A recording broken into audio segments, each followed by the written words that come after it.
ब्रह्मवैवर्त पुराण के अनुसार माँ के गर्भ से नहीं जन्मी थी राधा। ऐसी मान्यता है कि इसी दिन ब्रज में श्री कृष्ण की प्रेयसी राधा का जन्म हुआ था। ब्रह्मवैवर्त पुराण के अनुसार राधा भी श्री कृष्ण की तरह ही अनादि और अजन्मी हैं। उनका जन्म माता के गर्भ से नहीं हुआ। इस पुराण में देवी राधा के जन्म से जुड़ी एक अद्भुत कथा का उल्लेख मिलता है। इस पुराण में बताया गया है कि देवी राधा भगवान श्री कृष्ण के साथ गोलोक में निवास करती थी। एक बार देवी राधा गोलोक में नहीं थी, तब श्री कृष्ण अपनी एक अन्य पत्नी विरजा के साथ विहार कर रहे थे। राधा को इस बात की जैसे ही सूचना मिली, वह गोलोक लौट आईं। इन्होंने विरजा को श्री कृष्ण के संग विहार करते हुए देखा तो श्री कृष्ण को भला बुरा कहने लगी। राधा को क्रोधित देखकर विरजा नदी बनकर वहाँ से चली गई।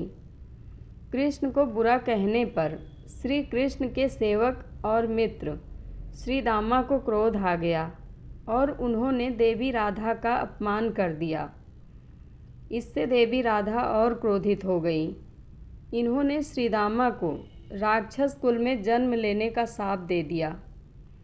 श्री दामा ने भी आवेश में आकर देवी राधा को पृथ्वी पर मनुष्य रूप में जन्म लेने का शाप दे दिया।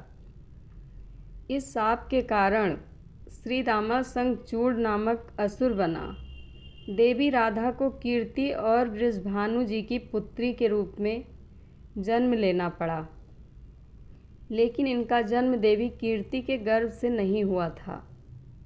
ब्रह्म पुराण में बताया गया है कि श्री दामा और देवी राधा ने जब एक दूसरे को शाप दिया, तब भगवान श्री कृष्ण ने आकर देवी राधा से कहा कि पृथ्वी पर तुम्हें गोलोक में देवी कीर्ति और वृषभानु की पुत्री के रूप में जन्म लेना होगा।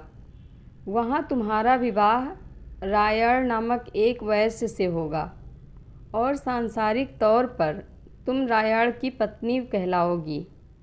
रायण मेरा ही अंश होगा। राधा रूप में तुम मेरी प्रिया बनकर रहोगी और कुछ समय तक आपका मेरा बिछोह रहेगा। इसके बाद भगवान श्री कृष्ण ने कहा कि अब आप वृषभानु के घर में जन्म लेने की तैयारी करें। संसार की दृष्टि में राधा की माता कीर्ति गर्भवती हुई, लेकिन उनके गर्भ में राधा ने प्रवेश नहीं किया। कीर्ति ने अपने गर्भ में वायु को धारण कर रखा था और योग माया के सहयोग से कीर्ति ने वायु को जन्म दिया, लेकिन वायु के जन्म के साथ ही वहाँ राधा कन्या रूप में प्रकट हो गई। इसलिए यह माना जाता है कि देवी राधा अयोनिजा थी। 12 वर्ष बीतने पर माता पिता ने राधा का विवाह रायण नामक वैश्य के साथ कर दिया। उस समय राधा घर में अपनी छाया को स्थापित करके स्वयं अंतर्ध्यान हो गई। उस छाया के साथ ही रायण का विवाह हुआ। कुछ समय तक श्री कृष्ण वृंदावन में श्री राधा के साथ आमोद प्रमोद करते रहे। इसके बाद श्री दामा के श्राप के कारण उनका वियोग हो गया। इस बीच में श्री कृष्ण ने पृथ्वी पर भार उतारा। 100 वर्ष पूर्ण हो जाने पर तीर्थ यात्रा के प्रसंग से श्री राधा ने श्री कृष्ण का दर्शन प्राप्त किया। इसके बाद श्री कृष्ण राधा के साथ गोलोक धाम पधारे। जय श्री राधे कृष्णा। कथा अच्छी लगे तो कमेंट बॉक्स में अपनी राय ज़रूर दें। धन्यवाद।